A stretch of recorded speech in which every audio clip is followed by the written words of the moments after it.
#8 민주화운동 폄훼 발언으로 논란이 된 도태우 후보의 사과에 진정성이 있다며 공천을 유지하기로 했습니다. 더불어민주당 정봉주 후보는 이른바 목발 경품 발언이 논란이 되자 사과했습니다.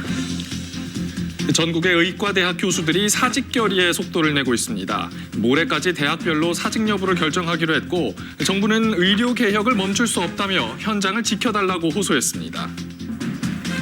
알리익스프레스 등 해외 직구와 관련한 소비자 피해를 막기 위해 정부 부처가 공동 대응하기로 했습니다. 국내 대리인을 지정하도록 법 개정을 추진하고 가짜로 의심되는 제품에 대해선 차단 절차를 강화합니다. 올해 1월 소방관 2명이 순직한 문경 공장 화재 당시 화재 경보기가 꺼져 있었던 것으로 확인됐습니다. 공장 내부에 있던 식용유 등 인화 물질에 대한 정보도 소방관들에게 정확히 전달되지 않았습니다. 시청자 여러분 안녕하십니까? YTN 이브닝 뉴스 시작합니다. 전국 19개 의대 교수들이 전공의와의 대화를 촉구하며 집단 사직을 예고했습니다. 정부는 명분 없는 행동이라며 국민을 잃게 될 것이라고 경고했습니다.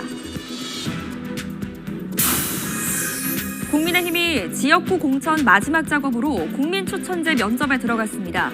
민주당은 오늘 밤 친문 핵심 전해철 의원 등 추가 경선 결과를 발표합니다. 알리, 테무 등 해외 이커머스 플랫폼이 빠르게 영역을 확장하면서 소비자 불만 신고가 급증하자 정부가 해외 온라인 플랫폼에도 국내법을 똑같이 적용하기로 했습니다.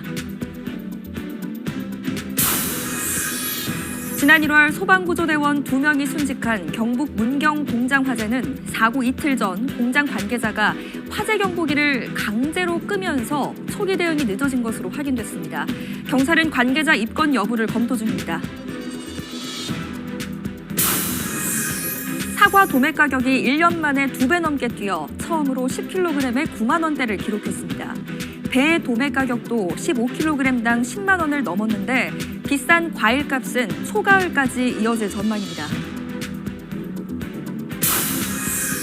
전국이 봄 날씨를 보인 가운데 밤부터는 중국발 스모그가 점차 유입되겠습니다. 밤 사이에 대기질이 더 나빠지면서 내일은 전국 대부분 지역에서 초미세먼지 농도가 짙어지겠습니다.